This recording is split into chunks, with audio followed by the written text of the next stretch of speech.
Bueno, vamos a continuar con nuestro curso ya que hemos comenzado el tema 2, el de espacios vectoriales. Y pues nos habíamos quedado en lo que era un subespacio. Ya habíamos visto lo que es el espacio vectorial y en este caso habíamos visto que es una estructura en la cual defino dos operaciones, una suma de vectores y una multiplicación por un escalar. Entre las dos cumplen 10 propiedades que comentamos la sesión anterior. Ahora, esta estructura pues, puede tener subconjuntos en los cuales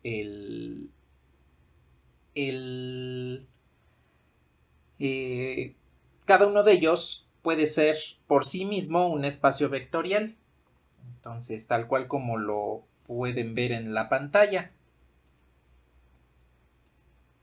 Entonces, aquí pues hay que tomar en cuenta que ese subconjunto W que le llamamos subespacio, obviamente cumple con la definición de espacio vectorial.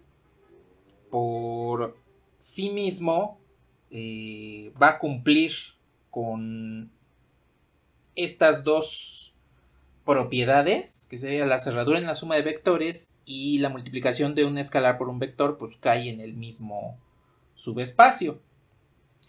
Entonces, con esto pues, habíamos visto un ejemplo en el cual teníamos un conjunto de polinomios y pues nos dábamos cuenta que satisfacía estas dos propiedades y que se trataba de un subespacio.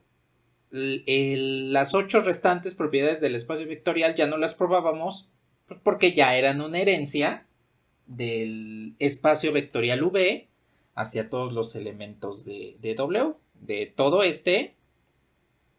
pues le va a compartir algunas cuestiones importantes hacia el subespacio, no todas, básicamente las cerraduras. Bueno, la cerradura en la suma de vectores y que la multiplicación por un escalar y un vector pertenezca al subconjunto que se esté analizando. Hasta ahí nos habíamos quedado. Entonces, lo que vamos a hacer a continuación es analizar qué es lo que pasa con ciertas cuestiones respecto a la geometría del subespacio vectorial. Y vamos a tomar en cuenta cómo podemos identificar uno de estas construcciones a partir de la geometría, puramente geometría.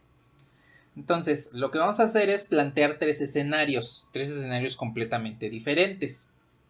Aunque antes de comenzar, quiero hacerles una pequeña aclaración respecto a la notación.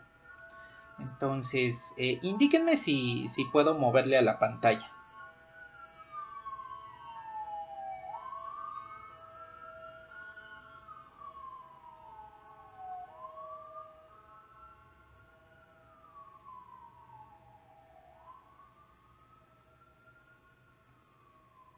Si puedo o no puedo.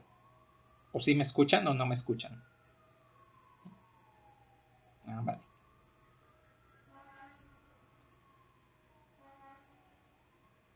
A ver, lo primero que quiero comentarles es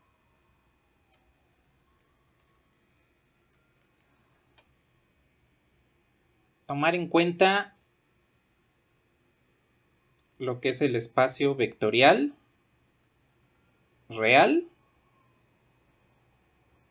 R2. Quiero tomar en cuenta primero R2 y ya después platicamos un poquito de R3. Bueno, en general ustedes conocen que R2 son las parejas ordenadas de números reales de esta forma.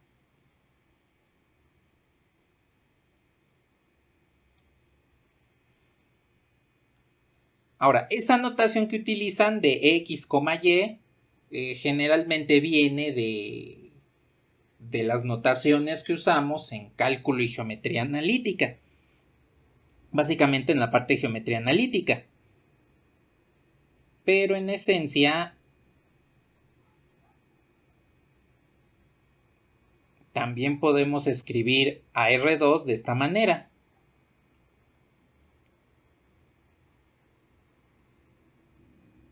Bueno, la razón de que la podemos escribir de la segunda forma la voy a ir dando a lo largo del curso, porque a mí me gusta utilizar esta manera de expresar a R2 o a R3 o R4 como un vector en forma de columna debido a las propiedades, conceptos y argumentaciones que vamos a ver a lo largo del curso.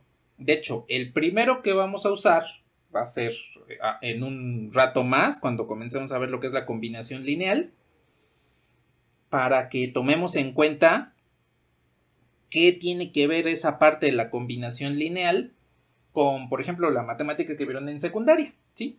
Entonces, no importa cuál de las dos notaciones usen, pueden usar la tradicional, que es la que se usa de geometría analítica, o pueden usar la que se utiliza en álgebra lineal, que es la que aparece como una columna. Ahora, esto se los comento pues, porque yo tengo la costumbre de utilizar esta notación. Si ya han descargado o han visto los documentos que están ahí en Moodle de las lecturas, o si han visto los videos de semestres anteriores, pues se darán cuenta que utilizo básicamente esa notación, y sobre todo para que me ayude a hacer la diferencia entre un punto, porque como también doy cálculo y geometría analítica, hago la diferencia entre que este es un punto y este es su vector de posición, debido precisamente a que esta notación viene pues, de la forma en la que usualmente represento al espacio vectorial R2.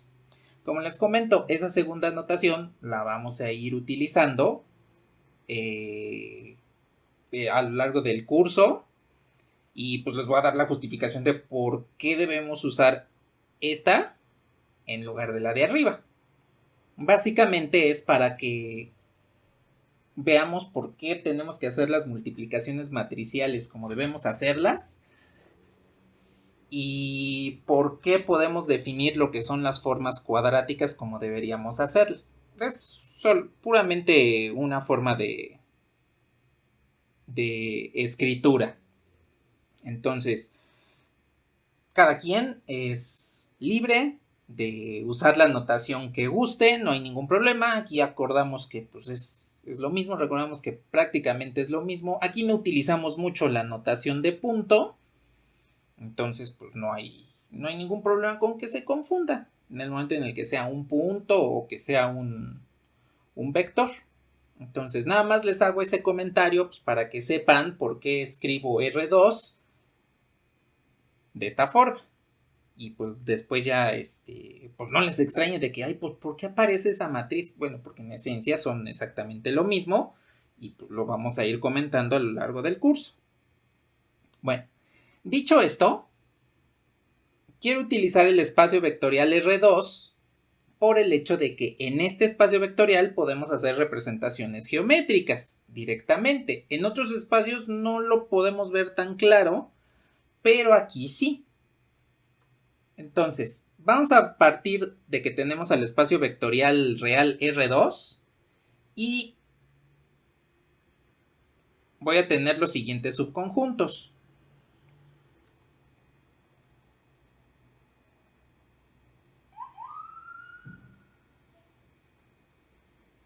Los subconjuntos son los siguientes. Son el subconjunto U de parejas ordenadas XY, tales que Y es igual a, vamos a decir que un tercio de X, con X y Y que son reales. Voy a tener al subconjunto V, que en este caso también son parejas ordenadas,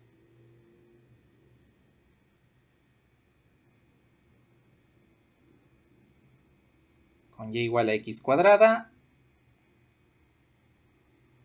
y en este caso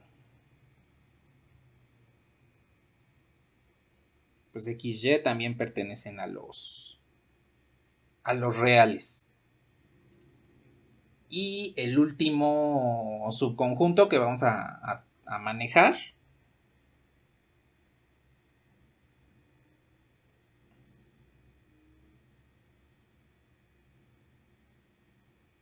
es W, donde Y es igual a X menos 1.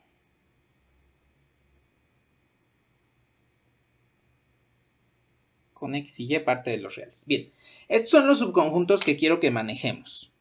Y hay que tomar en cuenta que con estos tres vamos a determinar cuál, o si los tres lo son, subespacios vectoriales. Entonces, vamos a hacer el mismo análisis que hicimos la sesión anterior. Vamos a ver las propiedades que deben cumplirse directamente a partir de esto. Y lo voy a hacer de manera general. No lo voy a tomar como lo hicimos la sesión anterior, sino que lo voy a hacer de manera general. Y vamos a ir analizando qué pasa con cada una de las condiciones que me indican los subconjuntos. Aquí quiero hacerles la aclaración. Podemos tomar las condiciones que nos aparecen ahí, y igual a 1/3 de x, y igual a x cuadrada, y igual a x menos 1, y sustituirlas en el vector. No hay ningún problema. Esta la podemos sustituir aquí.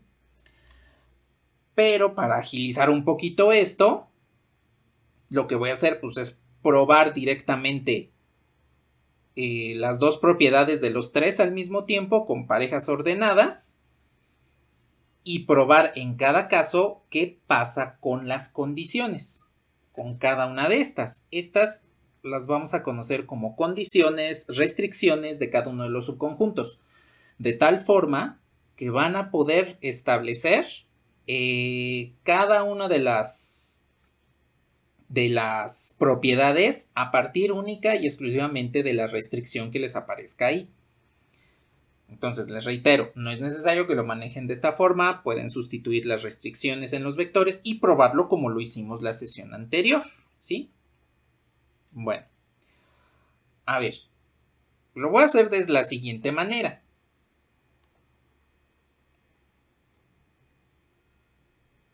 Primero, voy a tomar dos vectores, M, que va a tener componentes AB, y N, que va a tener componentes CD. Bueno, con estos dos voy a probar de manera individual la suma de vectores, la multiplicación por un escalar, y después ya en cada caso, única y exclusivamente voy a probar qué es lo que sucede con la condición, para ver si efectivamente se satisface o no se satisface. Bien. Vean lo que voy a hacer. Primero,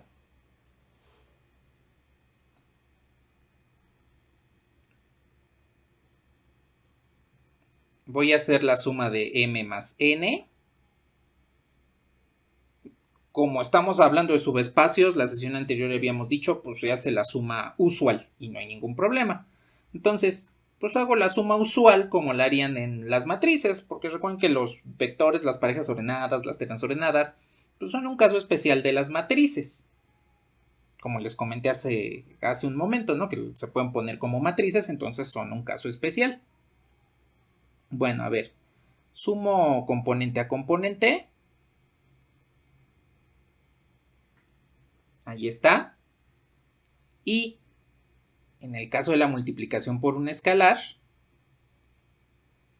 pues multiplicaría cada componente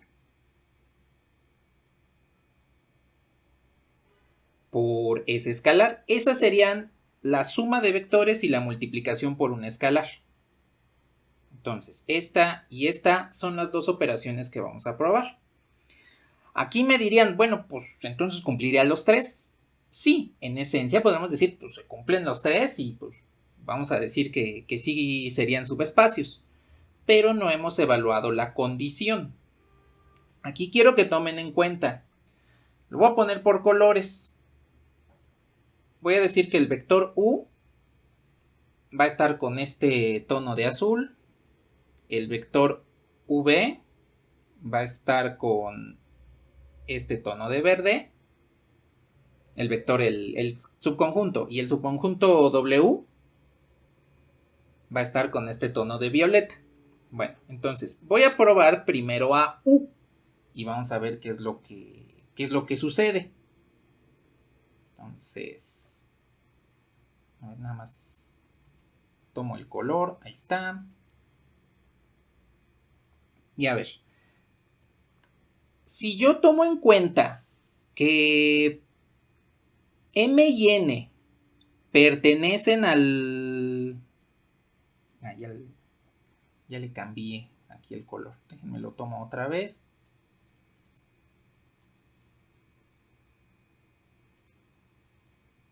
Y ahora sí activo el pincel. Si yo tomo en cuenta que M y N pertenecen a U, eso quiere decir que tanto M como N deben satisfacer esta condición. Aquí la condición, vean que me dice la segunda componente, que vendría siendo Y, la segunda componente del vector tiene que ser igual a 1/3 de la primera. Si traduzco eso a M, vean lo que va a suceder.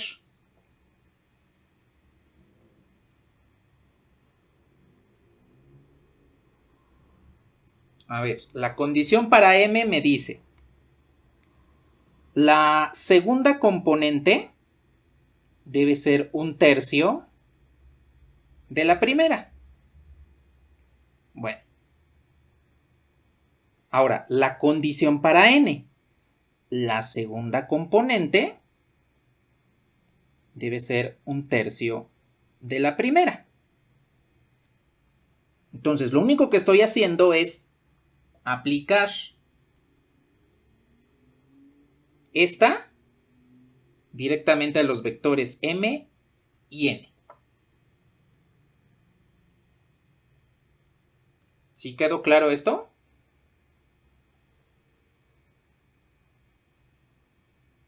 Sí, como la condición de U, del subconjunto U, me dice que la segunda componente debe ser 1/3 de la primera, de ahí es de donde salió esta. Si también se lo aplico a N, pues entonces la segunda componente debe ser 1/3 de la primera. De nada. Bueno, a ver, ¿qué sucede con la suma? Si la suma de estos dos vectores debe caer en el conjunto U,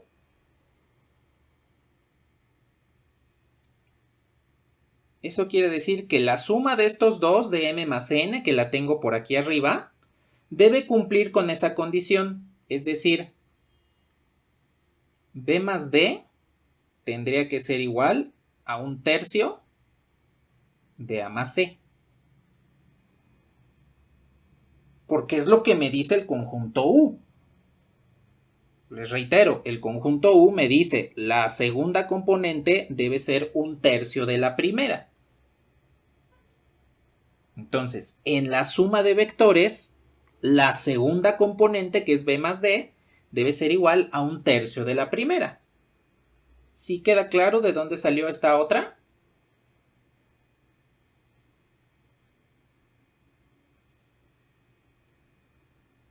Bueno, a ver ahora, ¿qué es lo que voy a hacer? Pues voy a sumar término a término las dos condiciones de manera independiente de M y N. B es igual a 1/3 de A, D es igual a 1/3 de C. Sumen estas dos al mismo tiempo, término a término. Lo que está del lado izquierdo, súmenlo del lado izquierdo. Entonces, sumo B con D. Esto me quedaría B más D.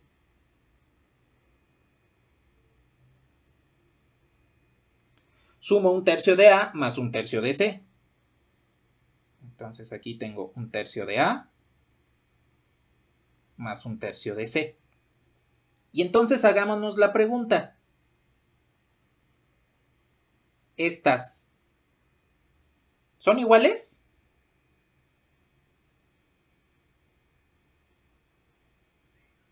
Si son iguales, eso quiere decir que la suma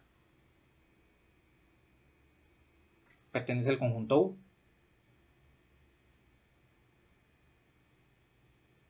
Si cuando ustedes suman las dos condiciones de sus vectores y les devuelve la condición del conjunto, resulta que la suma es cerrada. Vean cómo en lugar de estar sumando los dos vectores, lo que hice fue, pues sumo las dos condiciones.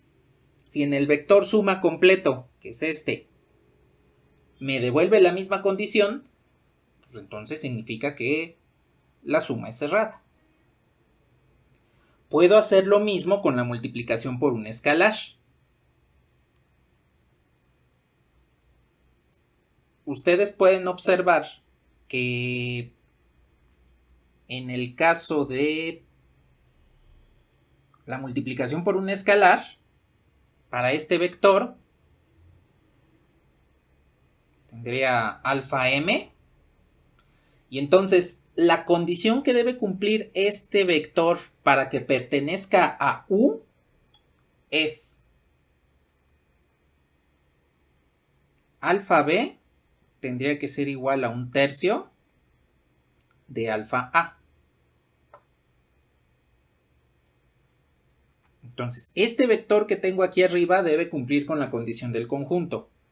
Alfa b tiene que ser igual a un tercio de alfa a.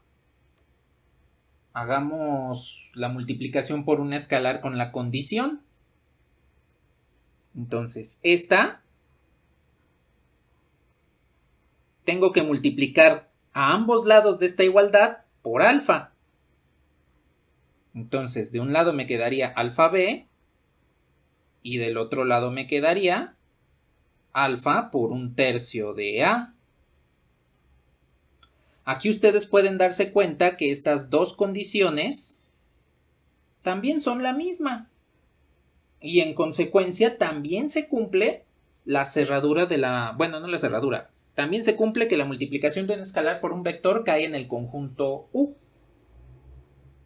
Entonces, esta es otra forma que ustedes pueden utilizar para determinar si un subespacio cumple o no cumple con las dos propiedades que debemos probar para saber si se trata de esa subestructura algebraica.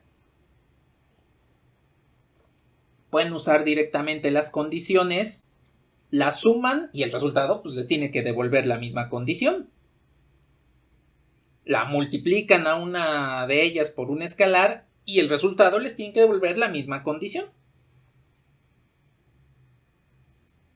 ¿Sí quedó claro este primer ejemplo?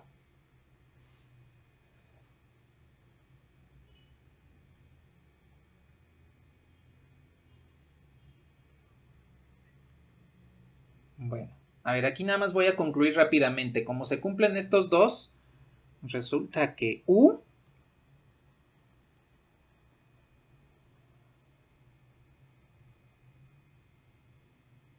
es un subespacio vectorial.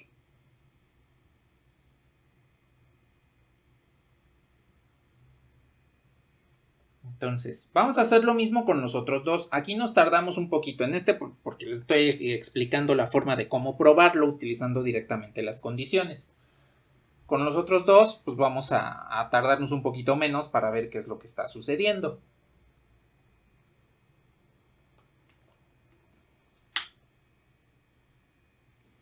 Bueno, ¿qué pasó?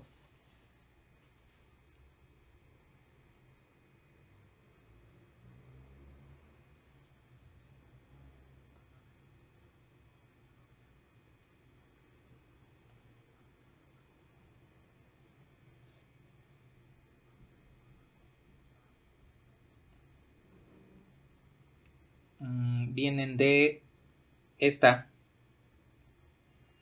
de la suma de vectores. Como la suma nos dice A más C, bueno, sumamos los dos vectores M y N, A más C, B más D, esa suma debe cumplir con la condición que tenemos acá arriba.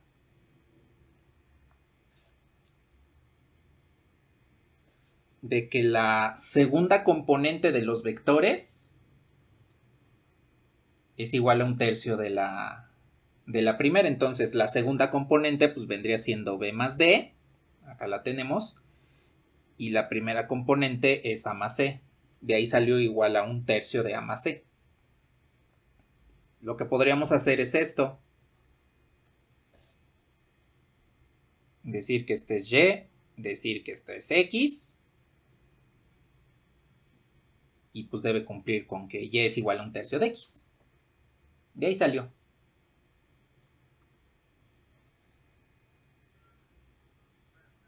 ¿Qué pasó?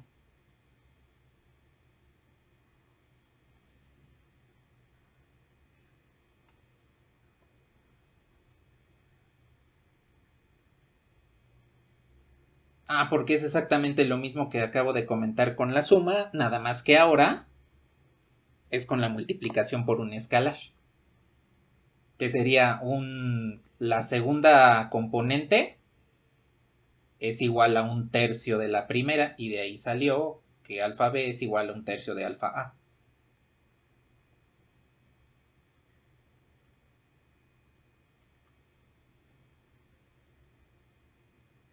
Bueno, ¿algo más hasta aquí?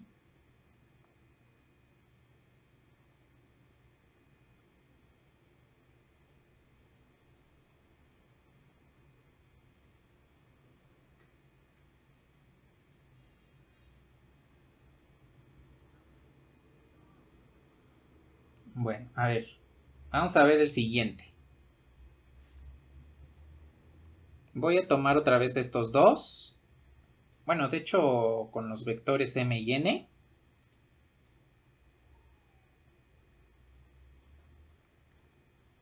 Lo voy a poner por acá abajo.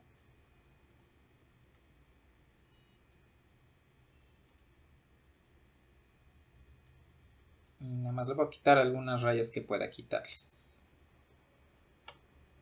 Esta no se la voy a poder quitar. Esta más o menos. Igual está más o menos.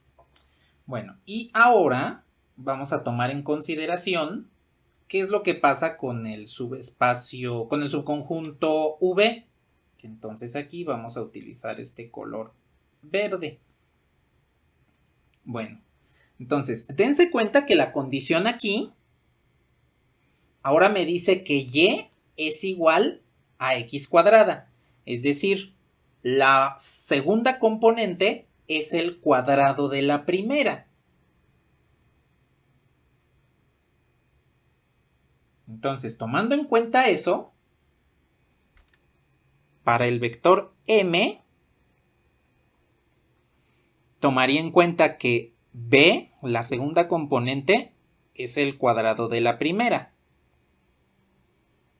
Para el vector N, la componente D es el cuadrado de la primera. Porque eso es lo que me dice. Y es igual a X cuadrada. Bueno, a ver, ¿qué pasa con la suma? Aquí en la suma tendría que B más D, la segunda componente, tendría que ser el cuadrado de la primera. Recuerden que aquí habíamos comentado, este sería Y, este sería X, y como la condición para este subconjunto es que Y es igual a X cuadrada, de ahí es de donde sale que B más D tiene que ser igual a A más C al cuadrado. Bueno, pues ahora hacemos la suma. Hacemos exactamente la misma suma que hicimos hace un momento. Si sumamos M más N, pues estaríamos sumando sus condiciones. Y en consecuencia, aquí nos quedaría B más D es igual a A cuadrada más C cuadrada. Vean que aquí tengo la condición de el vector suma, como me debería devolver, y aquí tengo la condición de sumar la restricción de m más la restricción de n. Díganme si son iguales.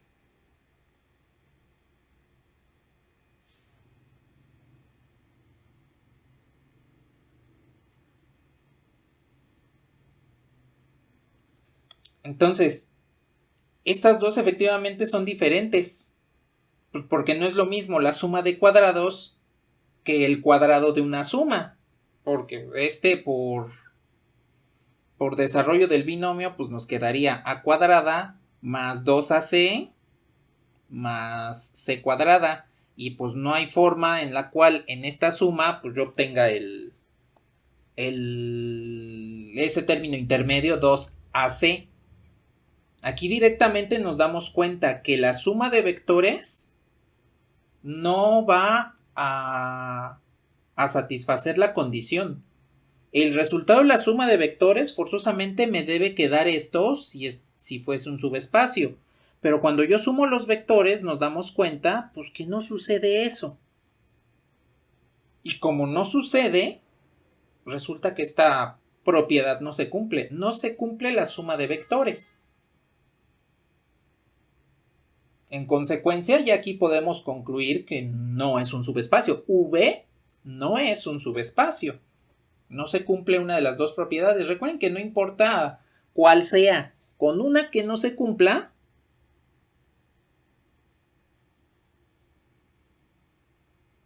pues ya no es la estructura algebraica.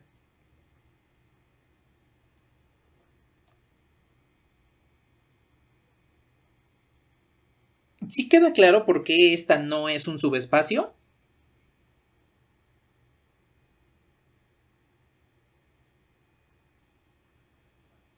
Ajá, exactamente.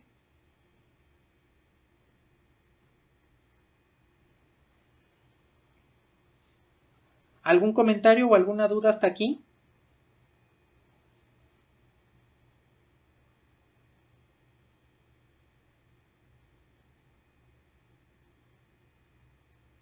Bueno, dense cuenta que la diferencia con el de arriba es que aquí sí se conservan. Acá sí se están conservando lo que es la suma de vectores, porque al sumar las dos condiciones se sigue preservando la condición de que la segunda componente es un tercio de la primera, tanto en la multiplicación por un escalar como en la suma de vectores. Acá abajo no sucede eso. De hecho, la vimos en la más complicada, que vendría siendo la suma de vectores. Y digo que es la más complicada porque hay ocasiones en las cuales nos falla el álgebra y pues podríamos confundir que esas dos son iguales. De hecho, este ejemplo de que no es un subespacio es una muestra de lo que les comenté al inicio del curso, justamente en la primera sesión del curso. Del álgebra lineal, pues comprendemos qué pasa. Si yo les pregunto qué es un subespacio, pues me van a decir un espacio vectorial dentro de otro espacio, ¿no? Solo debo probar la suma de vectores y la multiplicación por un escalar. Pero aquí por el antecedente del álgebra elemental es que podemos fallar y concluir que sea un subespacio cuando en realidad no lo es, ¿sí? Entonces aquí tomen en cuenta que el concepto del álgebra lineal pues es claro, no hay ningún problema, saben lo que tienen que hacer cuando están probando si se trata o no de un subespacio. Lo que llega a causarnos cierto conflicto es la manipulación algebraica. Entonces, para que tomen nota de esto y tengan cuidado cuando se les presenten cuestiones así. Verifiquen que se esté desarrollando correctamente la parte del álgebra elemental o incluso del álgebra superior, ¿no? De lo que ven en su curso de álgebra. Bueno, díganme si podemos hacer el último.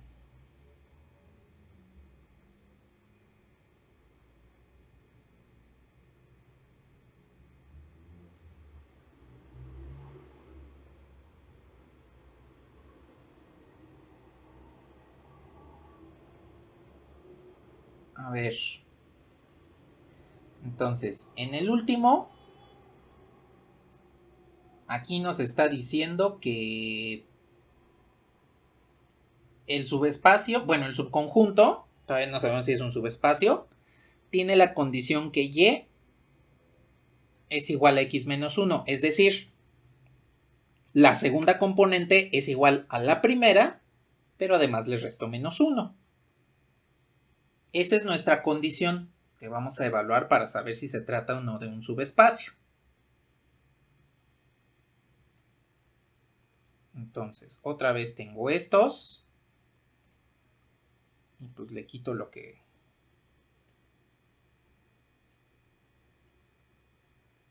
nos puede aquí distraer un momento. Y bueno, entonces, vamos a probar. Para el vector m, la condición que debe cumplirse es la segunda componente es igual a la primera y le resto 1. Para el vector n, la segunda componente es igual a la primera y le resto 1. Bueno. Para el vector suma, debe suceder lo mismo. La segunda componente, que en este caso es b más d, tendría que ser igual a la primera y le resto 1. Recuerden que este pues es nuestro x y este es nuestro y. Bueno. Entonces, ¿qué es lo que va a suceder aquí? Pues cuando sumo los dos vectores, estoy sumando las dos condiciones. Y en consecuencia tendría que b más d es igual a más c y le resto en este caso 2, porque menos 1 al sumarse nos da menos 2. ¿Y qué sucedió?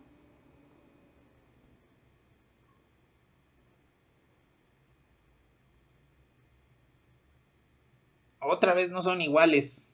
Bueno, no otra vez, para este conjunto tampoco son iguales. Entonces, estas dos son diferentes. No hay alguna forma en la cual este menos 2 pues, lo pueda convertir en un menos 1 sin alterar la igualdad. Es decir, si yo sumo a ambos lados un 1 para que este menos 2 se vuelva menos 1, pues voy a estar alterando este lado.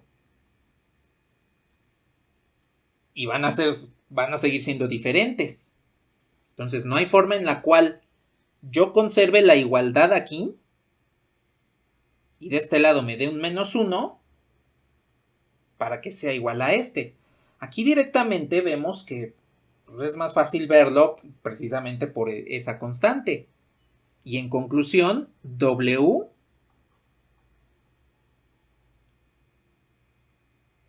no es un subespacio.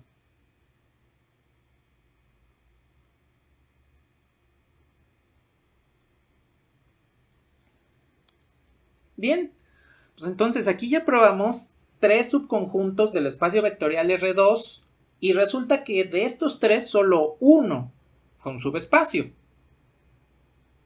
En un momento los vamos a poner en GeoGebra y vamos a ver qué es lo que nos está dando geométricamente cada uno de estos subconjuntos. Uno es un subespacio y los otros dos no lo son.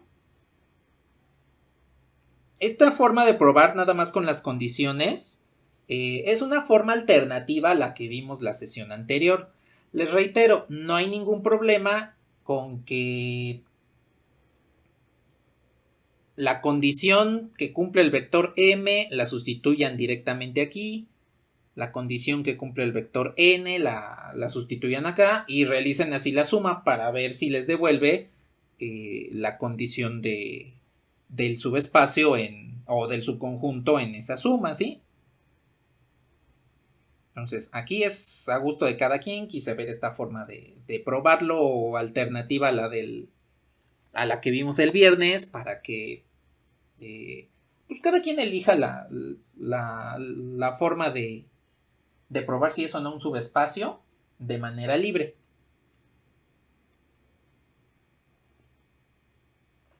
¿Hasta aquí tienen algún comentario?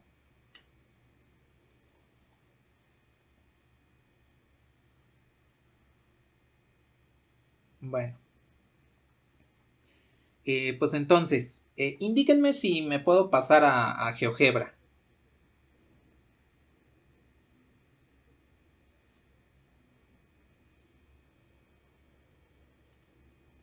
Bueno. A ver.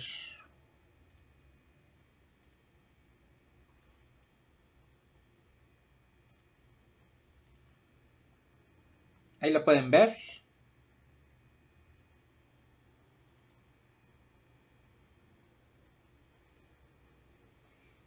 Bien, a ver. Voy a poner los subconjuntos. Nada más voy a poner estos subconjuntos a partir de su condición, que precisamente la condición es la que me permite graficarlos. Entonces, el primer subconjunto tiene la condición y igual a 1/3 de x. Geométricamente, ese subconjunto lo vería, como lo están viendo en este momento, como una recta y pues que tiene pendiente de 1/3 y ordenada al origen 0. Es más, aquí le voy a poner en lugar de f, pues que me lo llame u. Bueno, u mayúscula, para que sea acorde con la notación que estamos manejando. Ahora voy a poner a v.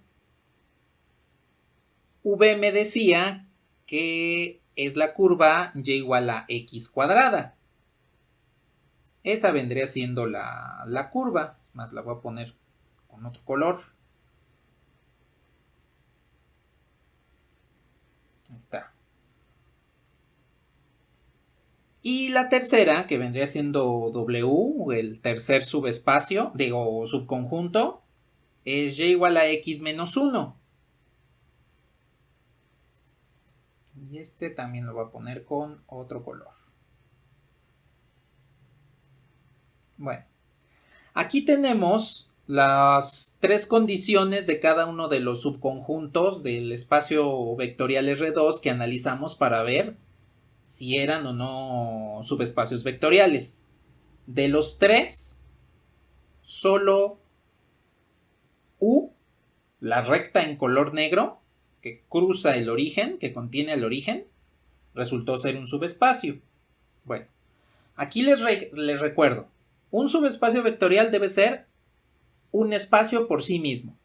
Es decir, debe tener las 10 propiedades que tiene la definición de espacio vectorial. Aquí geométricamente podemos descartar a W debido a que W no contiene al origen. El origen de coordenadas pues es 0, 0. Y ese resulta ser el vector nulo en el espacio vectorial R2, porque cuando ustedes suman un vector, el que ustedes quieran, con el vector 0, 0, pues no afectan al primero. De hecho, 0, 0 le llamamos vector nulo. El vector de posición del origen lo conocemos como el vector nulo. Y ustedes pueden darse cuenta que justamente esta recta W no contiene al origen, no contiene ese vector nulo. Por eso es que nos devolvió que no es un subespacio. Dense cuenta cómo la cerradura en la suma de vectores nos arroja automáticamente si contiene o no contiene al vector nulo. En algunos casos, no en todos. Porque para W, ese sí contiene al vector nulo, pero tampoco cumplió la cerradura.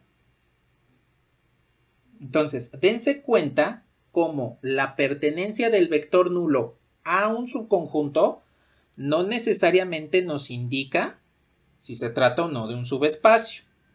En el caso de esta parábola que representa el subconjunto V, sí contiene el vector nulo, pero no es un subespacio. Este, pues no es un subespacio y automáticamente vemos que no contiene el vector nulo. Pero resulta que este sí lo es. Bueno, ¿cómo lo podemos ver? Voy a tomar tres vectores. Voy a tomar tres vectores m, que va a ser 1, que es la primera componente, y la segunda componente va a cumplir con la condición del subespacio U. Es decir, debe ser un tercio de la primera componente. Este lo voy a poner en color. Yo espero que se vea. ¿Se ve este color anaranjado?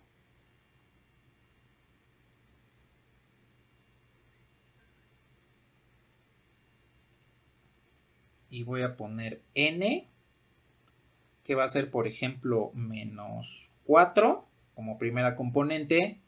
Y de acuerdo a la condición de U, la segunda componente debe ser un tercio de la primera. Y a este le voy a poner como un color un poquito azulado. ¿Se ven esos dos o más o menos? Bueno. Y por último voy a poner m más n. Este es el vector suma. Este sí lo voy a poner directamente en color rojo. Bien. Aquí ustedes pueden observar cómo este vector, le voy a cambiar de nombre U, le voy a poner P. Pueden observar cómo este vector P, que es la suma de m más n, se sigue conservando dentro de la misma recta. Es decir, esta recta que contiene el origen, pues yo seleccioné dos vectores que están sobre esa recta, que en este caso serían m y n. Y al sumar esos dos, observen que el resultado permanece dentro de la recta, que es precisamente el análisis general que vimos hace un rato. Entonces, aquí, con este ejemplo, podemos mostrar cómo efectivamente nuestro resultado general que vimos en la pizarra, pues es efectivamente correcto. La suma de los vectores que se encuentran sobre esta recta va a permanecer sobre la recta. No se va a salir, no va a pasar que P va a aparecer en algún otro lado del plano coordenado. Esto no lo puedo asegurar con los subconjuntos V y W. Vean qué es lo que sucede cuando a M le doy la condición de V. Me dice que la segunda componente del vector tiene que ser el cuadrado de la primera. Observen cómo M sigue estando contenido dentro de la parábola. El vector señala hacia un punto directamente dentro de la parábola. Hago lo mismo con n. Aquí se va a salir. Lo voy a hacer un poquito más pequeño. Aquí tengo directamente al vector n. Se ve un poquito más delgado. Yo espero que sí lo alcancen a notar. Aquí lo que voy a hacer es ocultar esta etiqueta para que puedan ver el vector m. Aquí podemos ver cómo m y n cumplen con la condición del subconjunto, porque la segunda componente es el cuadrado de la primera. Y vean cómo el vector p, que es la suma de m y n, pues ese se sale de la parábola. Este vector suma no está señalando un punto de la parábola. No cumple con la cerradura en la suma de vectores. Entonces no es un subespacio. Si ahora lo veo desde la perspectiva del último subconjunto, que me dice la segunda componente es la primera, menos 1, entonces sería, si x es 1, en este caso y sería 0, para el vector m. Y para el vector n, si x es igual a menos 4, entonces y tendría que ser igual a menos 5. Y aquí ustedes pueden observar cómo el vector n señala un punto de la recta, m señala otro punto de la recta, pero la suma de ambos ya señala un lugar donde no está esa recta. Y aquí vemos cómo geométricamente este también nos dice que no es un subespacio. El único que es subespacio de estos tres viene siendo esta recta. Porque aquí sí, si yo tomo dos vectores de este subespacio, al sumarlos, aquí ya me lo puso en otro lado.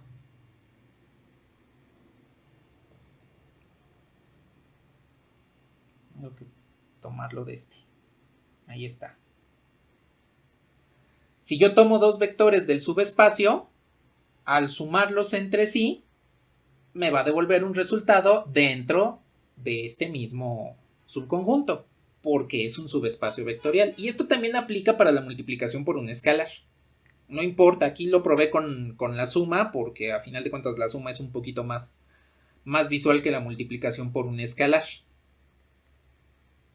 Tomando dos vectores, al sumarse, podemos ver dónde cae la suma y dónde cae cada uno de los vectores sumando, ¿sí? A ver, con esto, ¿pueden decirme cuál es la conclusión geométrica del subespacio?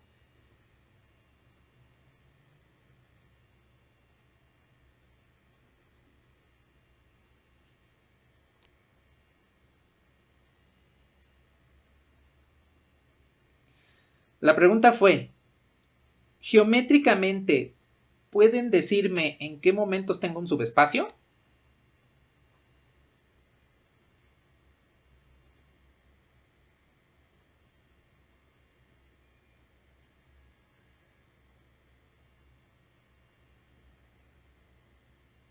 Ajá, exactamente.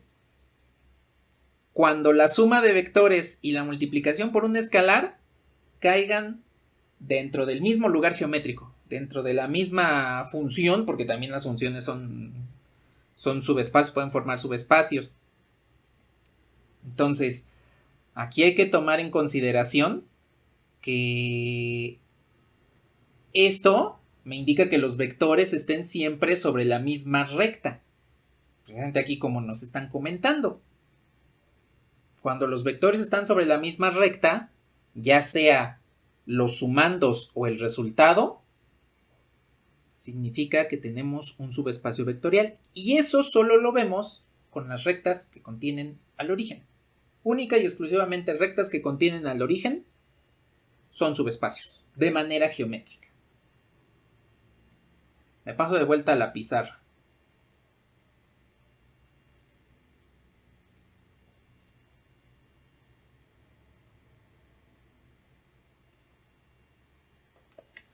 Entonces, aquí podemos concluir que geométricamente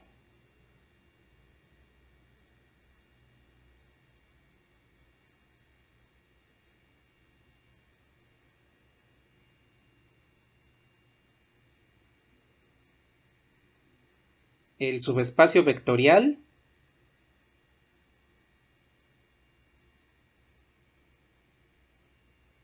es una recta que contiene al origen.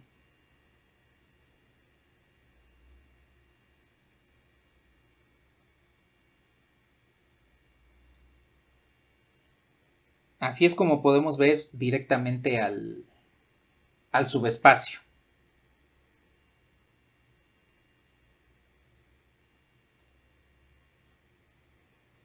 Ahora, aquí nada más les voy a hacer la aclaración. Esto es en dos dimensiones porque lo analizamos desde el punto de vista de R2. Pero si lo extendemos a R3, resulta que sucede lo mismo.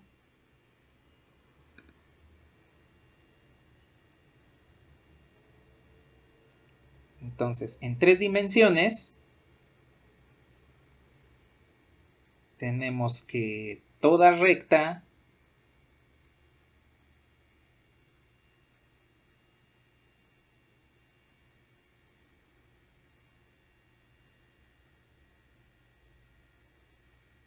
que contenga el origen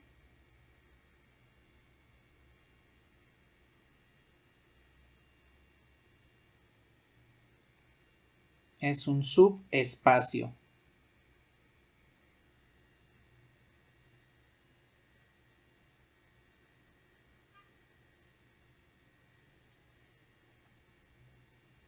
Entonces, geométricamente ya tenemos una forma de reconocer a los subespacios.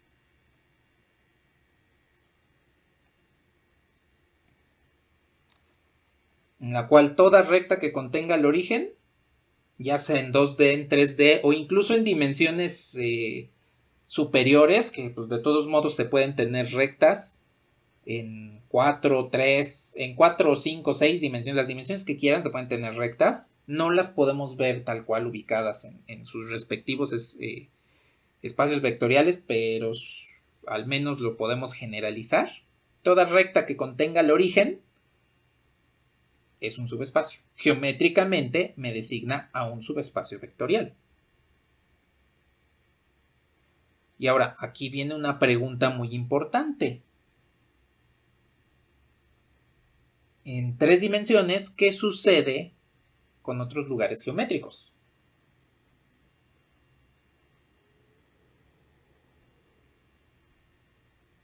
¿Qué pasa cuando yo tengo, por ejemplo, planos o superficies esféricas, paraboloides, hiperboloides? ¿Ustedes qué piensan que pasará? ¿Seguirán siendo subespacios o ya no?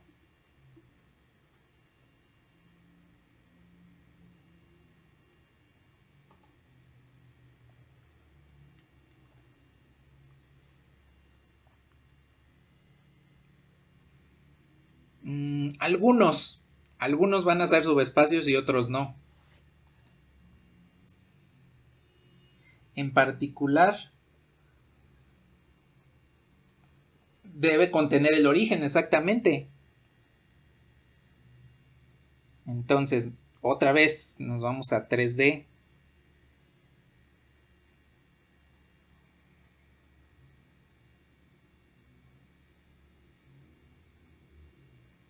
En 3D, todo plano que contenga el origen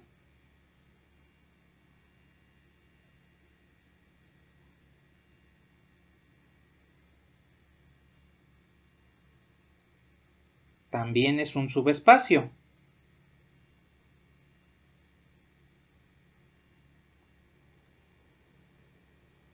Ahora, y me preguntarán, ¿por qué solo los planos? Pues porque recuerden de cálculo y geometría analítica que un plano es una colección de una infinidad de rectas. Entonces yo puedo hacer que toda esta infinidad de rectas tengan al origen contenido.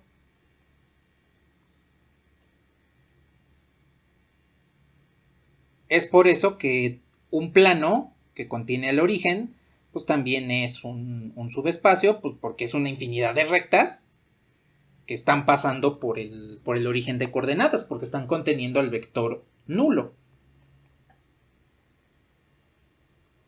Ahora, es posible que otras superficies también sean una infinidad de rectas, pero aquí hay que tomar en consideración que todas las rectas que aparecen aquí en el plano pueden ser guiadas por sí mismas, entre sí mismas. Y en las curvas no sucede así. Bueno, en las superficies curvas no sucede así.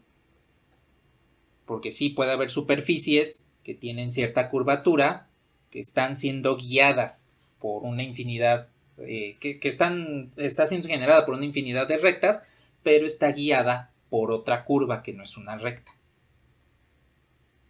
¿Puede darse el caso? Pues sí puede darse el caso. Por ejemplo, alguna superficie que les llaman alabeadas, que sería algo así. En realidad estarían guiadas por, toda esta infinidad de rectas estaría guiada por una curva o contenida por una curva, por ejemplo estas, y que las rectas no estén como tal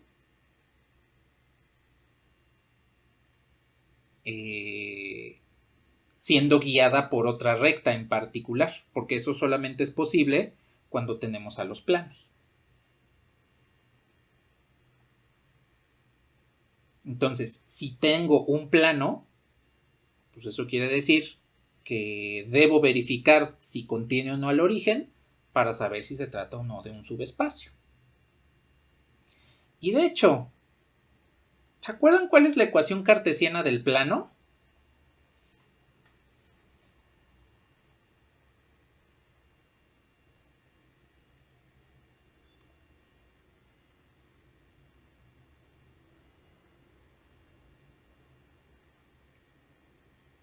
A ver, la ecuación cartesiana del plano vendría siendo esta. AX más BY más CZ, y en este caso para que contenga el origen, pues esta tendría que estar igualada a 0. Esa es la ecuación de un plano. En 2D, pues la ecuación de una recta sería AX más BY igual a 0. Esta sería una recta que contiene al origen. Bueno, se los voy a poner no, sí, así está bien, con estos coeficientes, para que sea de manera general. Bueno. En álgebra, ¿cómo le llamaron a estas?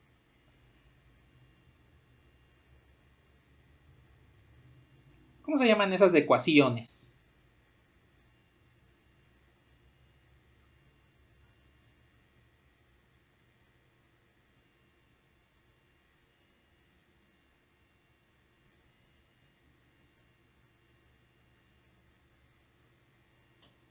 No, estas no son cónicas porque las cónicas llevan cuadrados. Si tienen cuadrados, entonces sí son cónicas y son la ecuación general de segundo grado. Pero estas no llevan cuadrados. En álgebra, ¿cómo les llamaron?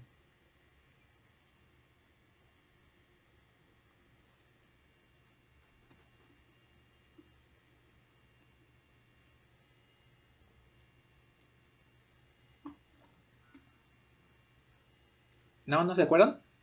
Exactamente. Estas son ecuaciones lineales. Y según lo que dijimos la sesión anterior, todo lo que lleve el apellido lineal es porque tiene involucrada la conservación de la suma de vectores y la multiplicación por un escalar.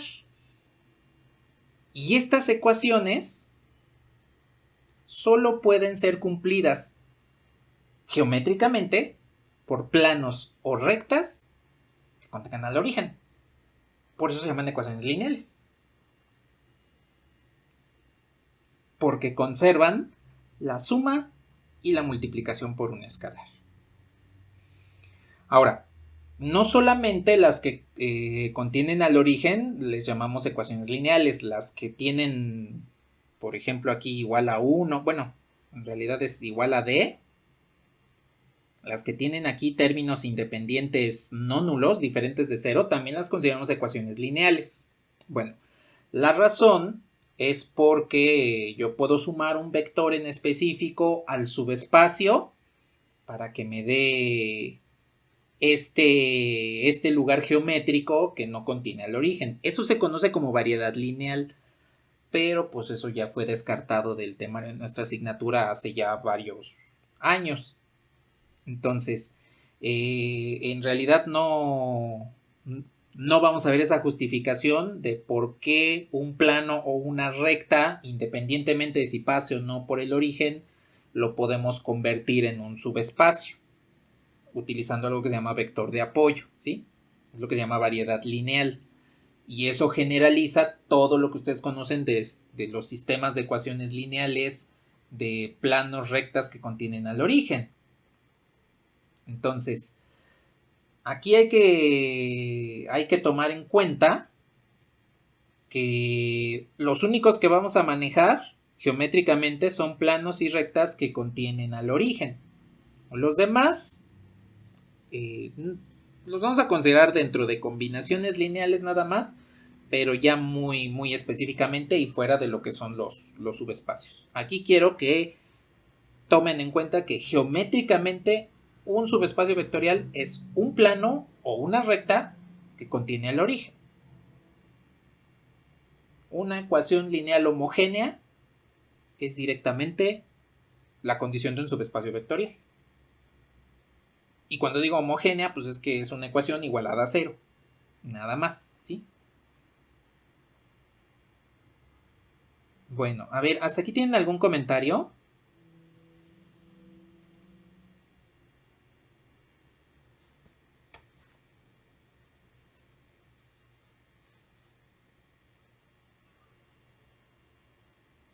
Bueno,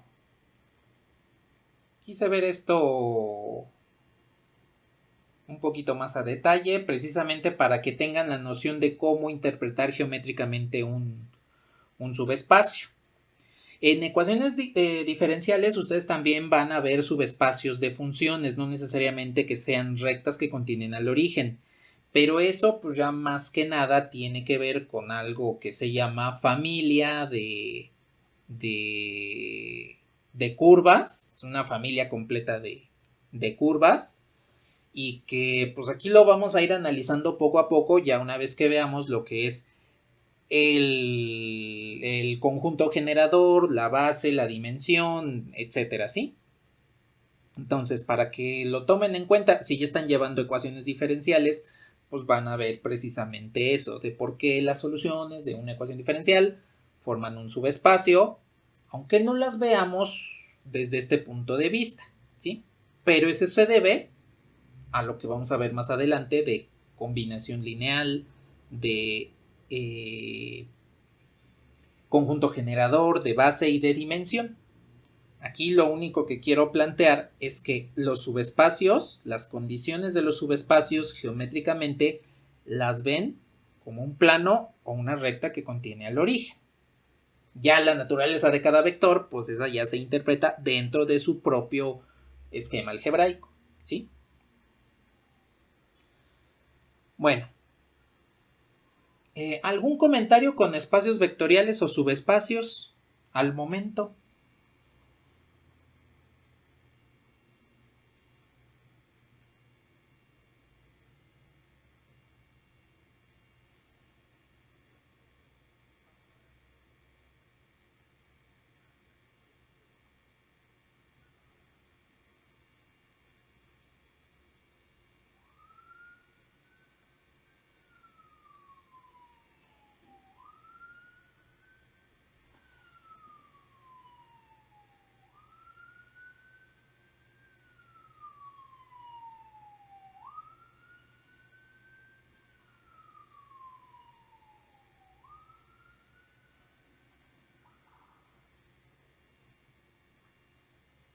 No, sí, sí, efectivamente es así.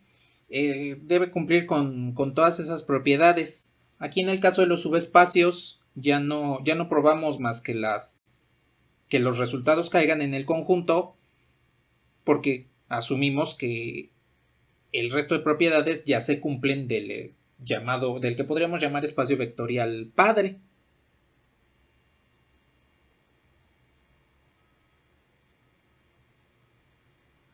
Ni nada. ¿Qué más?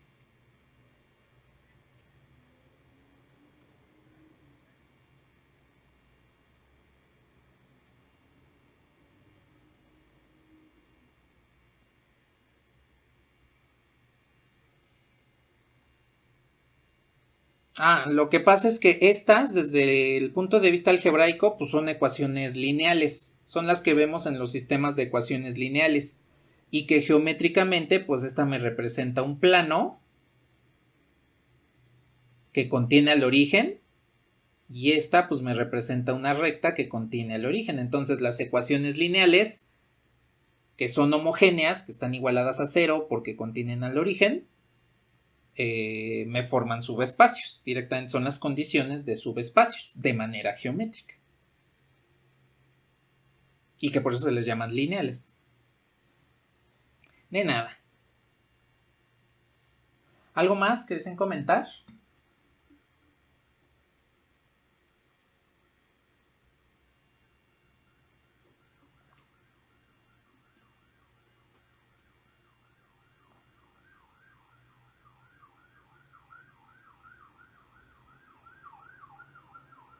¿No? ¿Todo bien? ¿Todo bien entonces? Bueno, les voy a borrar para que ahora sí ya comencemos a ver en cuestiones importantes lo que es un subespacio vectorial. Digo, aplicaciones del álgebra lineal ya directamente. ¿De qué me sirve saber lo del subespacio y lo del espacio vectorial?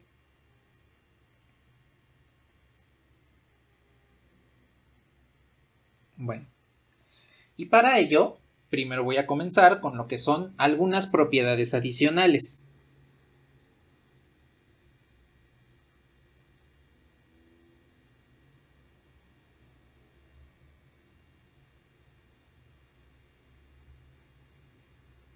Entonces, propiedades adicionales del espacio vectorial lo voy a manejar de manera genérica como propiedad del espacio vectorial. Ya sabemos que un subespacio pues es un espacio por sí mismo, entonces también debe cumplir con estas propiedades adicionales. Es precisamente parte de esa herencia del espacio vectorial a cada uno de sus subespacios. Entonces, lo primero que vamos a tomar en cuenta es lo siguiente. Si yo tengo una igualdad entre vectores y a ambos lados de esta igualdad sumo el mismo vector, entonces se conserva esa igualdad. Aquí pues es parte de la cancelación que vimos en el grupo abeliano de esas propiedades adicionales.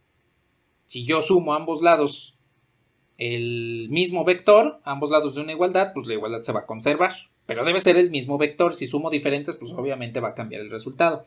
O va a cambiar la igualdad. Entonces siempre se debe sumar el mismo vector. Ahora, con la multiplicación por un escalar sucede lo mismo.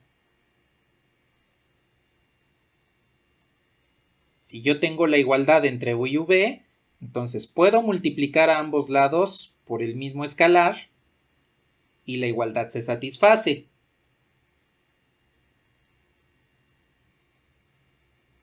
Y puede ser que si yo tengo la igualdad entre dos escalares,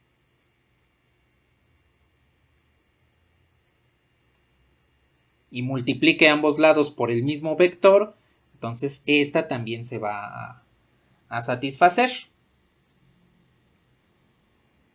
Aquí tomen en cuenta que pueden utilizar lo que vendría siendo la propiedad de la distribución del espacio vectorial para verificar que efectivamente son iguales. Por ejemplo, yo puedo utilizar los inversos aditivos, es decir, resto a ambos lados el mismo vector, que es el inverso aditivo de alfa u, menos alfa u, y pues por la propiedad de cancelación en la suma, esto se va a conservar. Esta que es la propiedad de inversos aditivos, pues me va a devolver el vector nulo, neutro.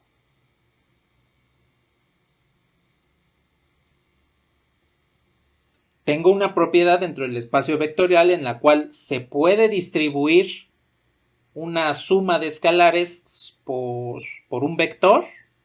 Entonces puedo revertir esa propiedad.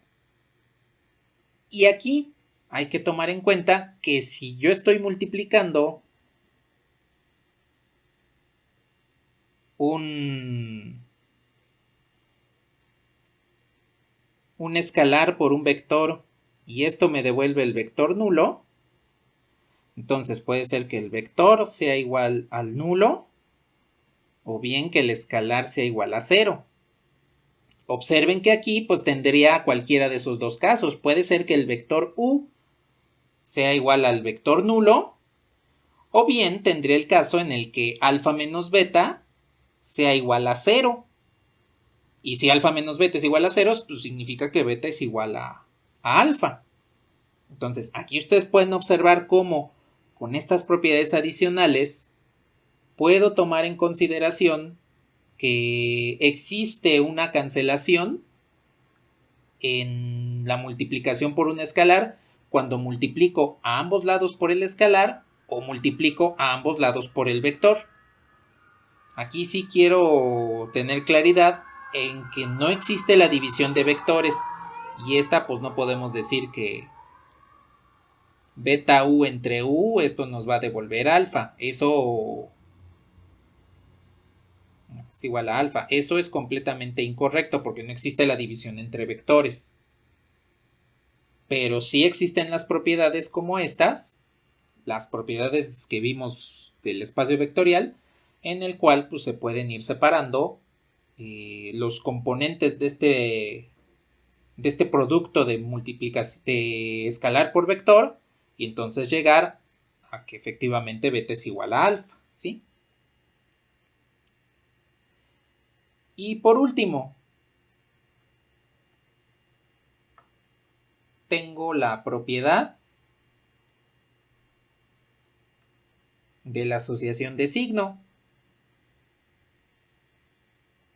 En este caso, si yo tengo menos alfa u, entonces lo puedo asociar directamente a todo el producto de alfa u.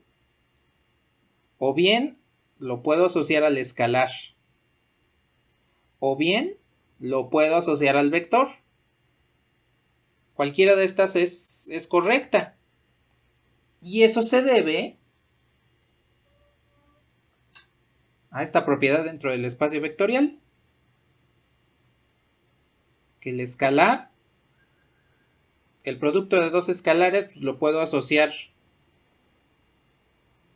o al vector o asociarlos entre escalares, que es precisamente una de las propiedades del que probamos la sesión anterior en dos, de hecho en los dos ejemplos que vimos de espacio vectorial, pudimos probar esta propiedad.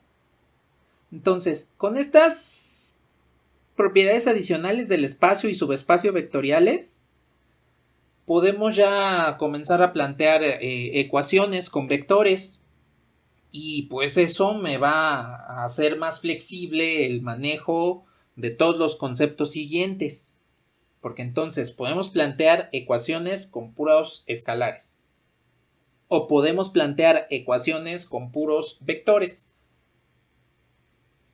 y cualquiera de las dos, por estas propiedades adicionales, vamos a darnos cuenta que lo podemos resolver.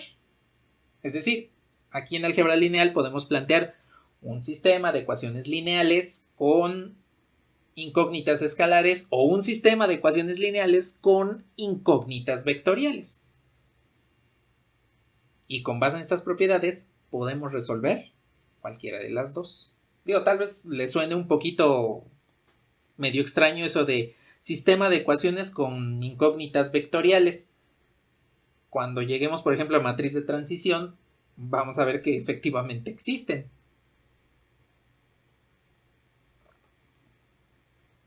Bueno, entonces, con estas propiedades vamos a seguir trabajando en el resto del curso y pues vamos a ver que todas estas tienen utilidad y que podemos resolver cualquier problema que se nos presente aquí de álgebra lineal utilizando las propiedades y pues también utilizando cada uno de los conceptos que veamos a continuación.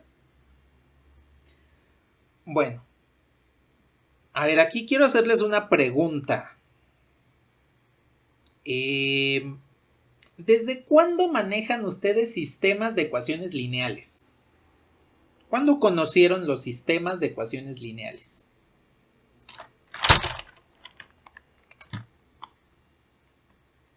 Desde la secundaria. Díganme si le puedo bajar.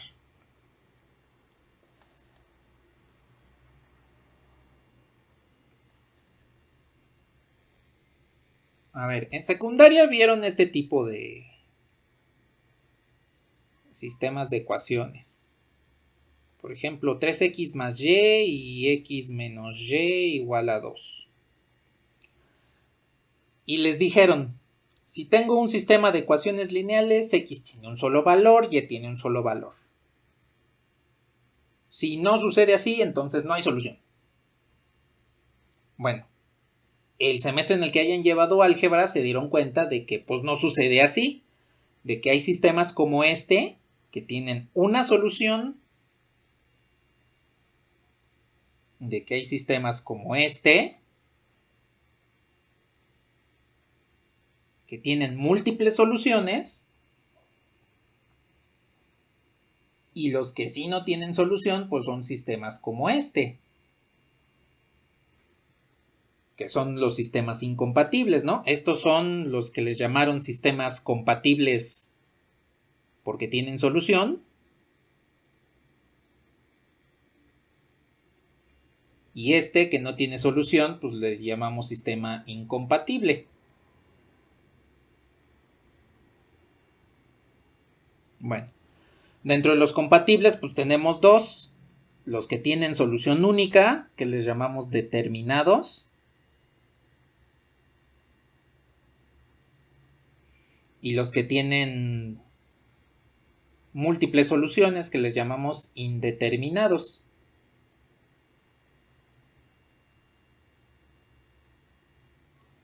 ¿Se acuerdan de esto?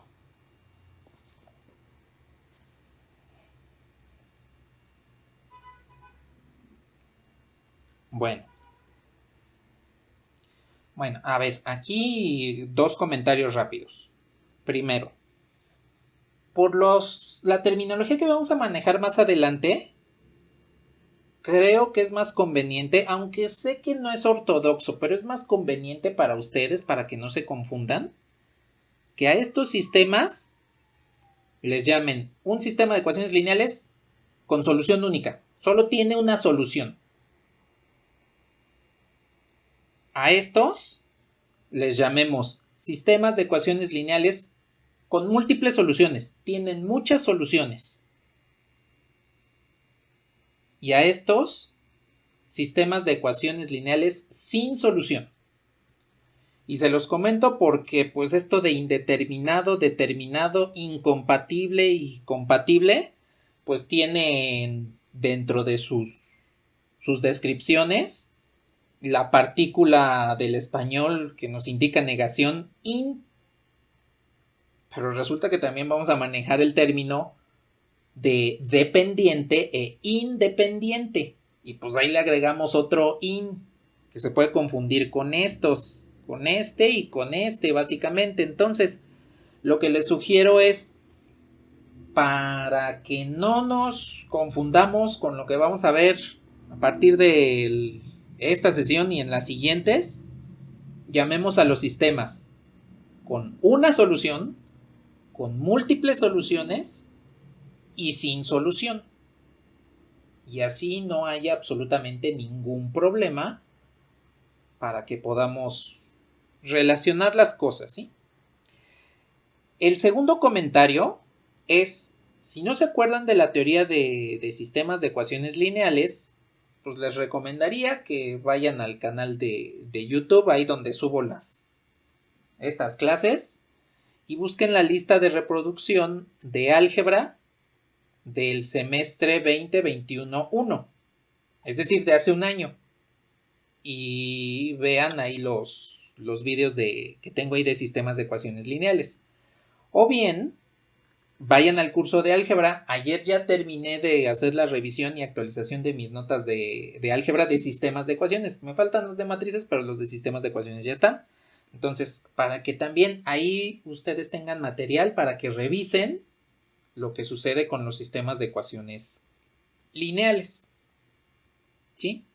Aquí pues nada más les voy a dar una introducción un poquito rápida que tiene que ver con esto, para que comencemos a ver qué tiene que ver los sistemas de ecuaciones con lo que vamos a ver a partir del día de hoy. Digo, ya lo comentamos hace un ratito, de que tiene que ver con rectas y planos que pasan por el origen, tomando en cuenta los subespacios vectoriales. Pero ahora, ya trabajando con los elementos del espacio vectorial, ¿qué tiene que ver esto de sistemas de ecuaciones con lo que vamos a ver en el resto del curso? ¿Sí? Entonces, para que tomen esa pequeña precaución de revisar los antecedentes de sistemas de ecuaciones lineales. Al ratito damos otro pequeño repaso para saber cómo identificar cada uno de los tipos de sistemas, ¿sí? Bueno. Díganme si le puedo bajar.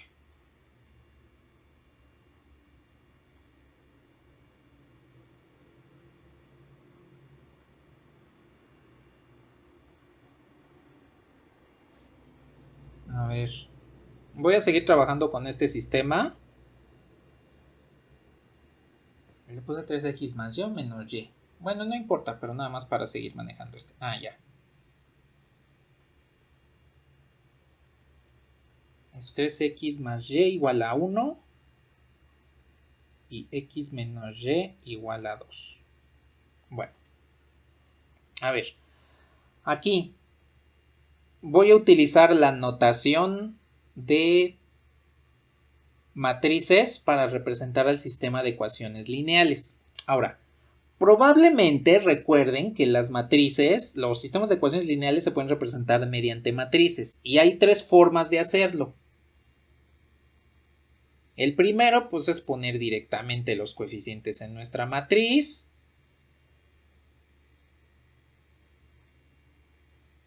Seguramente recordarán que pueden poner una línea punteada para diferenciar entre los coeficientes de las variables y los términos independientes. Bueno, yo no lo pongo, aquí sí les comento, yo no lo pongo porque sabemos que la última columna es la de coeficientes. Esta, pues siempre es esta última columna, entonces por eso es que no lo pongo. Bueno, existe otra.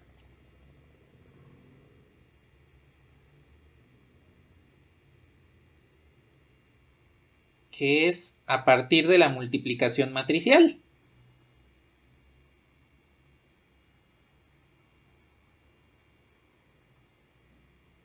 Esta. Aquí ustedes pueden ver que si yo hago la multiplicación de la matriz, este renglón por esta columna, pues obtengo la primera ecuación porque le estaría igualando el primer elemento. Si hago el producto de esta con esta, pues obtendría la segunda y es igual al último elemento, que sería 2. Entonces puedo expresar al sistema de ecuaciones lineales de estas dos formas. Cualquiera de las dos es válida. Generalmente esta la usamos para el escalonamiento y esta cuando queremos calcular la matriz inversa. Bueno, pero hay una tercera. Y esa tercera también tiene que ver con matrices. Vean lo que voy a hacer. Este sistema de ecuaciones lineales, pues lo puedo expresar de esta forma.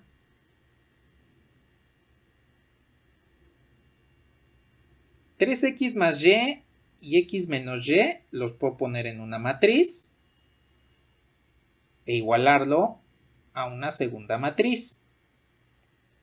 Bueno, aquí ustedes pueden darse cuenta que esta matriz va a tener dos renglones por una columna. Todo esto está en una sola columna, ¿eh? No hay ninguna separación entre las x, las y, los signos más y menos. Todo está en una columna, condensado en una sola columna. Y pues que es igual a esta otra matriz que también tiene dos renglones y una columna, ¿sí? Por igualdad entre matrices esto es correcto. El orden de la matriz izquierda, el tamaño de la matriz izquierda es el mismo que el tamaño de la matriz derecha. Bueno, ahora, yo puedo hacer la separación de la matriz a la izquierda a partir de la suma matricial. Recordemos que la suma de matrices solo es posible si estoy sumando matrices del mismo tamaño.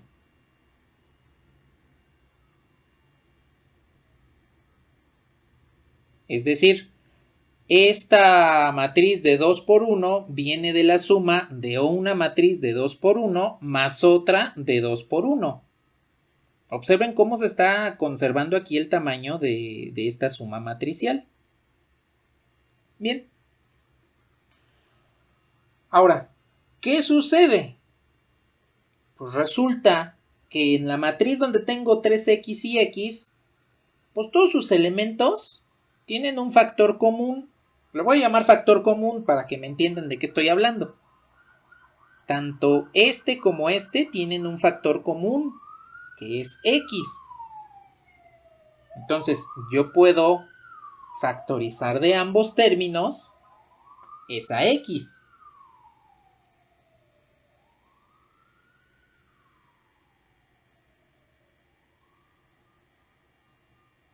De esta forma, así x multiplica a 1 y x multiplica a 3 para que me devuelva este. Puedo hacer lo mismo con y.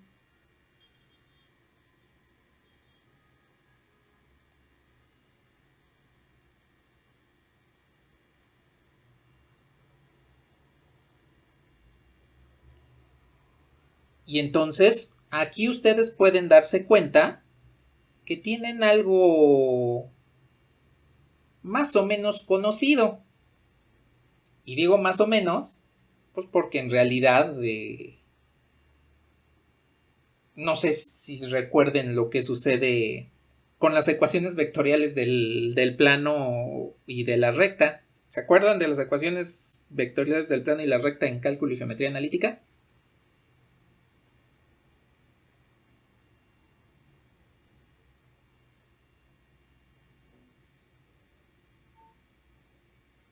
Bueno, aquí nada más las voy a mencionar rápidamente. Lo que sí les puedo comentar que pueden identificar rápidamente es que aquí tenemos una suma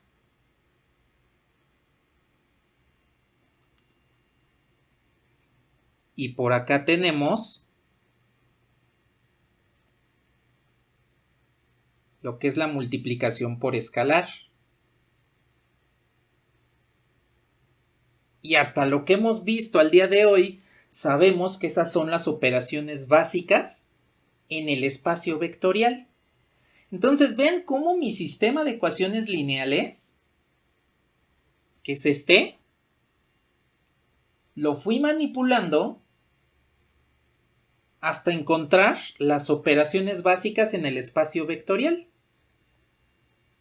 De manera general, no importa cuántos vectores tenga, no importa cuántos escalares tenga, esta expresión la puedo reescribir como alfa 1 por u1 más alfa 2 por u2, así sucesivamente,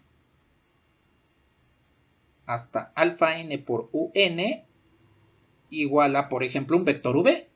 Aquí tengo un vector, aquí tengo otro vector, puedo tener más vectores que se estén sumando y me devuelve un resultado. Bueno, estas dos expresiones, esta de manera general y esta de manera particular que obtuvimos a partir del sistema de ecuaciones lineales, es lo que le llamamos combinación lineal.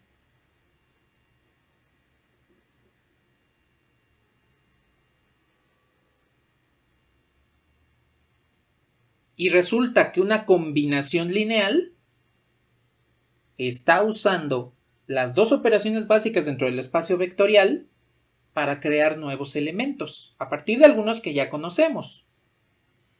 Si nos ponemos a analizar el nombre, pues lineal viene directamente de lo que ya habíamos mencionado, de que es la preservación o el uso, en este caso ya vamos a darle también la connotación de uso, de la suma vectorial y la multiplicación de vector por escalar. Lineal, recuerden que siempre viene de las operaciones básicas en el espacio vectorial. Suma, multiplicación por un escalar. Entonces, de ahí viene el apellido lineal. Y combinación, pues combinación es una mezcla. Es tomar varias cosas y revolverlas entre sí para que me devuelva un resultado. Aquí, esto se llama combinación lineal porque estoy tomando vectores que ya conozco, u1, u2, un, para, mediante las operaciones del espacio vectorial, me generen un nuevo elemento. Entonces, la combinación lineal lo que hace es tomar un conjunto de vectores, aplicarles la suma y la multiplicación por un escalar para que me devuelva un nuevo vector, un nuevo elemento dentro del espacio vectorial. Eso es la combinación lineal. Y entonces podemos tomar el vector 3, 1, el vector 1 menos 1 y con ellos generar al vector 1, 2. ¿Cómo sé qué escalares debo utilizar para que esto sea correcto? Pues planteo el sistema de ecuaciones lineales del que partimos.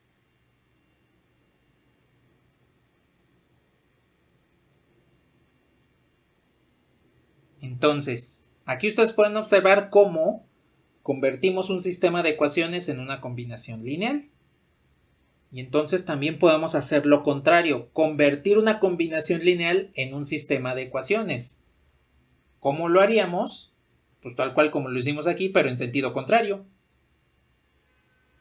Entonces, una combinación lineal siempre desemboca en un sistema de ecuaciones lineales. Cuando ustedes vean la palabra CEL, o bueno, el acrónimo, mejor dicho, CEL, significa sistema de ecuaciones lineales. Entonces, sistema de ecuaciones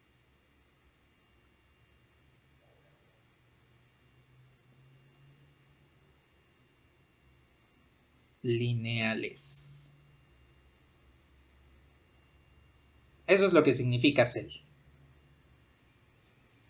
Y entonces, pues tenemos que toda combinación lineal, toda mezcla de vectores usando las operaciones del espacio vectorial, siempre me desemboca en un sistema de ecuaciones lineales, y un sistema de ecuaciones lineales siempre viene de una combinación lineal. De hecho, dense cuenta cómo ambos tienen exactamente el mismo apellido, lineal, precisamente porque es el uso de las operaciones básicas dentro del espacio vectorial. Y debido a que la combinación lineal está relacionada con los sistemas de ecuaciones lineales, pues entonces los tipos de sistemas que acabamos de comentar, estos, me van a decir qué sucede con la combinación lineal.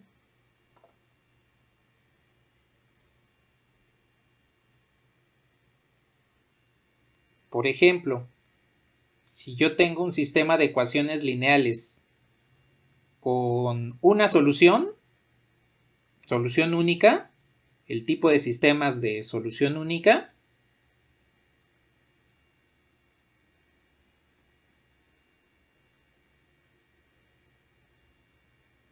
eso quiere decir que voy a tener una combinación lineal única. La combinación lineal que yo realice solo me va a devolver una posible solución. Solamente voy a poder con ciertos vectores generar un solo vector.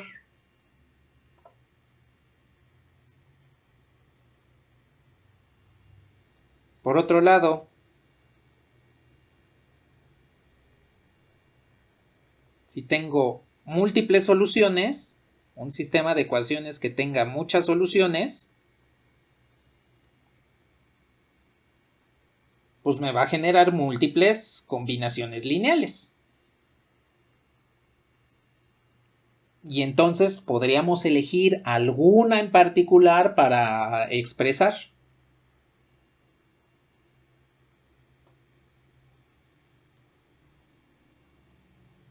Y por último, si tengo un sistema de ecuaciones lineales sin solución,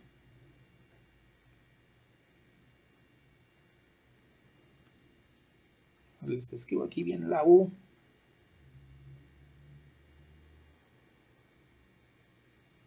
Entonces la combinación lineal directamente no existe. Cuando tengo un sistema de ecuaciones lineales sin solución, no puedo plantear una combinación lineal. Decimos que la combinación lineal no existe, no es posible. La próxima sesión lo vamos a conocer como que el vector no pertenece al espacio vectorial o al subespacio vectorial, ya que veamos generación de espacios vectoriales. Entonces, aquí pues nos damos cuenta cómo las combinaciones lineales, el uso de la suma de vectores y la multiplicación por un escalar me crean nuevos elementos y a eso le llamo la combinación lineal. Dependiendo del tipo de sistema de ecuaciones que me esté arrojando esta combinación lineal, pues significa que voy a tener una o múltiples soluciones para resolver esa combinación lineal o directamente no va a existir, ¿sí? Entonces, aquí dense cuenta que es importante que tengamos un manejo un tanto fluido de todo lo que tiene que ver con los sistemas de ecuaciones lineales. Entonces, les reitero, si tienen alguna falla por ahí de sistemas de ecuaciones lineales o ya no se acuerdan, revisen esos antecedentes para que el curso no se les haga complicado. Porque les reitero, en este momento, pues ya les dije, la combinación lineal es usar suma de vectores, multiplicación por un escalar con los elementos que estemos trabajando y nos da un nuevo vector. En eso no creo que haya algún problema. El problema puede ser que sea el momento de manipular los sistemas de ecuaciones lineales, que eso pues es directamente un antecedente de álgebra, es el tema 5 de álgebra. Entonces, revisen lo más que puedan toda la parte de sistemas de ecuaciones lineales. Aquí lo voy a comentar rápidamente, pero pues tomen en cuenta que conforme vayamos avanzando en el curso, pues ya vamos a tener que tener un poco de agilidad al momento de manipular esto, ¿sí? Bueno, para terminar la sesión de hoy, antes de que veamos cualquier combinación lineal y comencemos a ver conjunto generador la próxima sesión, porque tiene que ver esto con combinaciones lineales, quiero preguntarles, ¿cómo sabemos cuando un sistema tiene solución única, tiene múltiples soluciones o no tiene solución?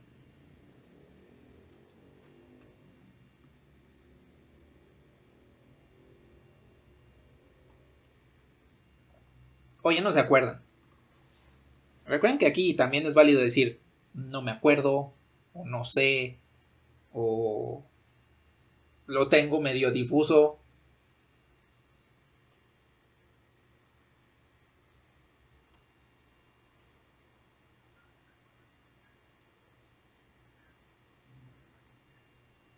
Uh-huh.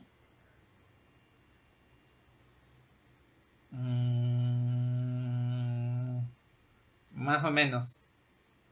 Ajá, eso es para sistemas de ecuaciones homogéneos, cuando hay solución trivial y son ecuaciones todas igualadas a cero. Bueno, ahí ya hay un antecedente.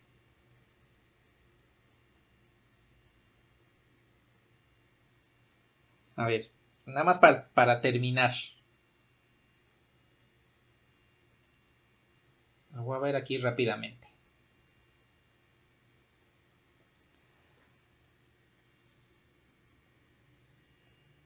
A ver, yo tengo un sistema de ecuaciones lineales. Todo esto que vamos a comentar es después de escalonar. Y por eso les pongo el después en mayúsculas.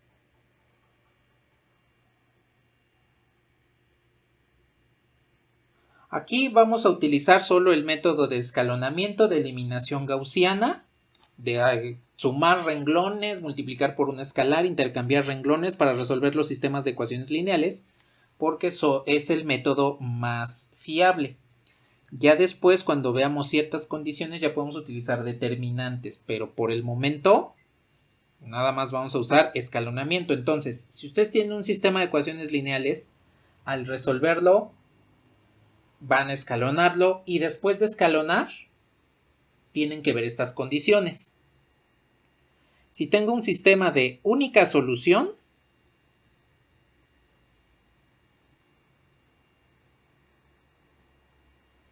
después de escalonar tengo un número de ecuaciones igual al número de variables. Entonces, toman su sistema, lo escalonan y si después de escalonar ven que el número de ecuaciones es igual al número de variables, solo hay una solución.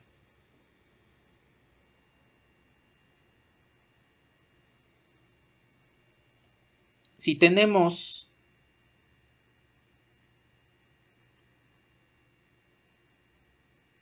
múltiples soluciones, entonces después de escalonar, el número de ecuaciones es menor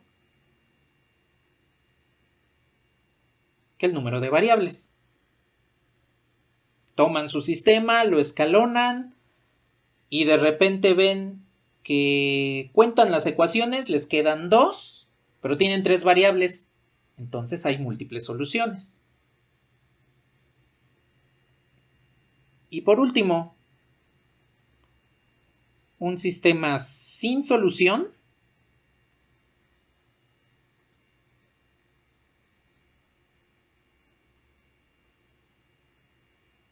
implica que existen ecuaciones de las llamadas degeneradas. Digo, si en su curso de álgebra no les dijeron que es una ecuación degenerada, aquí lo vamos a ver. Si sí les dijeron, aquí también vamos a ver por qué se llaman degeneradas. Tal vez no es por la palabra que en este momento, o el significado de la palabra que en este momento estén pensando, no es por eso, sino que viene de generación. Degeneración quiere decir que no genera. Lo vamos a ver esto el próximo viernes. Entonces, las ecuaciones degeneradas son ecuaciones de la forma 0x más 0y más 0z igual a, por ejemplo, 3. Es decir, ecuaciones de la forma 0 igual a algo que no es 0. Esas son las ecuaciones degeneradas y esas solamente las encontramos después de escalonar la matriz de coeficientes del sistema de ecuaciones. Entonces, con estos 3 vamos a saber cuándo se tiene un sistema de solución única, múltiples soluciones o no hay solución. Y eso vamos a saber cuando existe una sola combinación lineal, múltiples combinaciones lineales o de plano no existe la combinación lineal, ¿sí?